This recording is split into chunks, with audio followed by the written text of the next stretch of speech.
وبعد كده بقى اختها في محل اللي هي شمس البارودي في الفيلم، هي بتروح جالسه وتحط الصليب قدامها وتضع الصليب على صدرها وتقول لها يا عذراء اختي في محنه، بعد ما تحط الصليب على صدرها الصليب كده اللي بتعمل بايديها كده والعياذ بالله. انا شفتها الشيطان بيمد لها ايده، بيمد لها ايده، الخطيئه بتقرب منها، حافظه على طهارتها. تمثال العذراء حافظه على ايه؟ على طهارتها. يا اطهر رجل في العالم، سعاده ضعيفه لوحدها، سعاد اللي هي اختها سعاد اللي هي شمس البارودي لوحدها، لا ام ترشدها ولا اب يحميها، انتم امها وكل اهلها. وحياتك يا عذراء، وحياتك يا عذراء خليكي جنبيها. عشان العذراء تقف جنبيها بقى البنت مسكينه وتعبانه.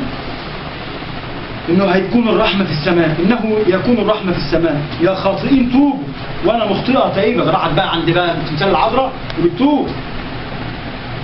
بتقول لها انا واثقه فيك يا عذراء، اتوسل اليك.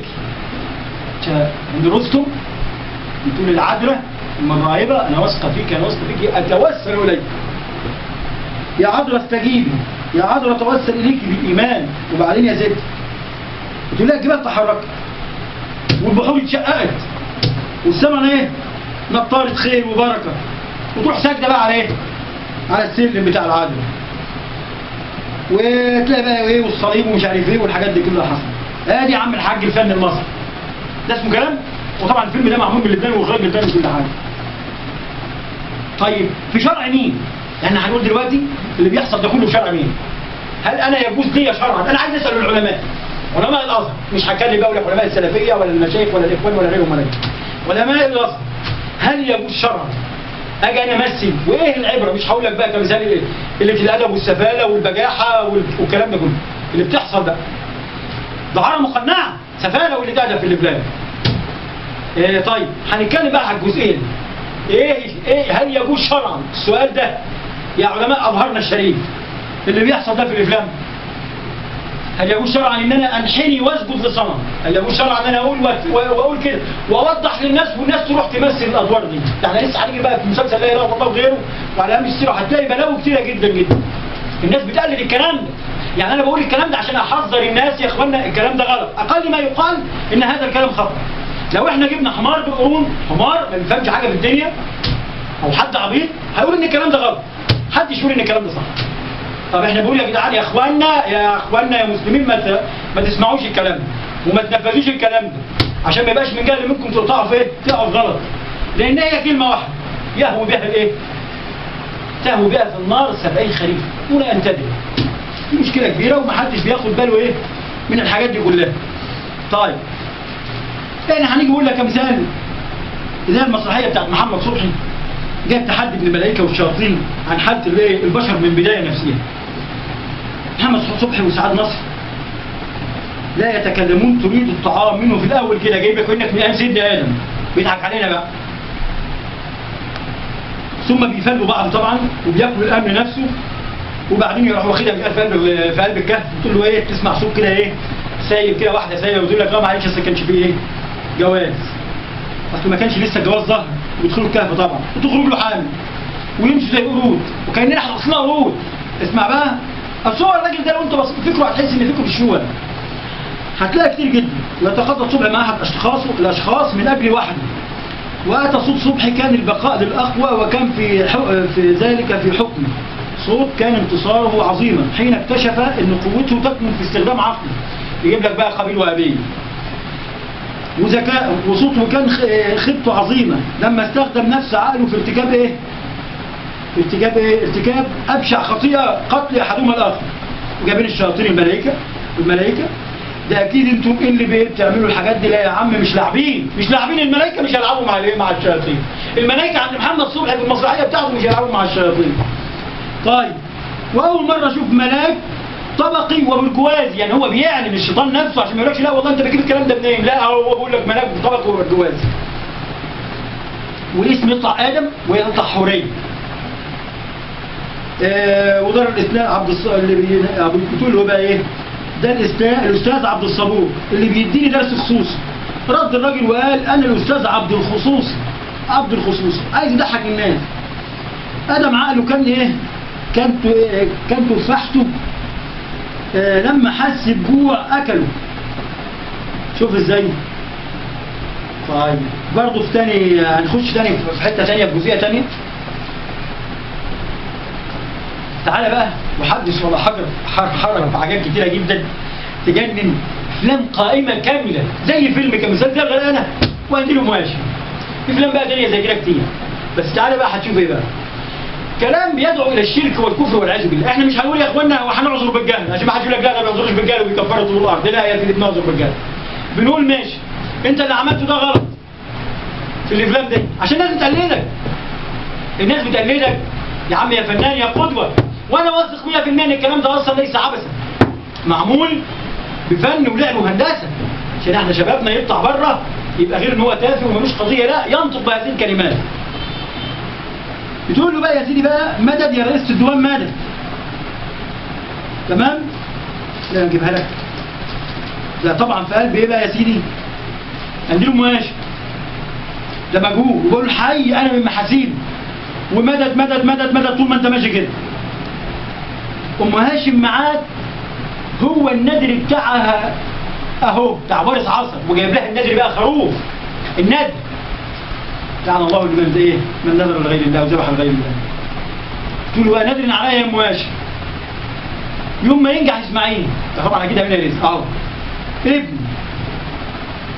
الاجل مقام لاجل مقام هفرق مش عارف ايه كده العيش بايدي هتفرق لها العيش بايدها وانا نادري جاهز اهو. احنا اللي علينا عملناه وهي على ايه؟ عليها تشد حيلها معانا. هي هتشد حيلها معانا وما هاشم تشد حيلها مع ابينا رزق عشان خاطر يحصل اللي يحصل عشان يبدا ينجح ويبقى دكتور كبير ويذاكر معانا بقى. ده عبارة حاضر ده يا طب ماشي. سرك يا ام هاشم بركاتي محمد توفيق. ولا يا بتعه يا بتعه دستور اهل البيت محمد توفيق. شيلها يا ام هاشم امينه رزق.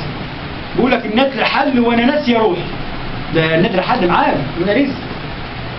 طيب شيلها يا ست ده مجهوله. شيلها قالتها امينه رزق. بتقول بخورك يا ام هاشم يعني على كل ظالم ويشفي على كل عيان في فرشته. ده امينه رزق. ده ام هاشم اللي هتشفي. ام هاشم هتشفي الناس اللي ايه؟ اللي بتموت يا ولاد. مدد مدد يا ام هاشم مدد. ده نادر ايه؟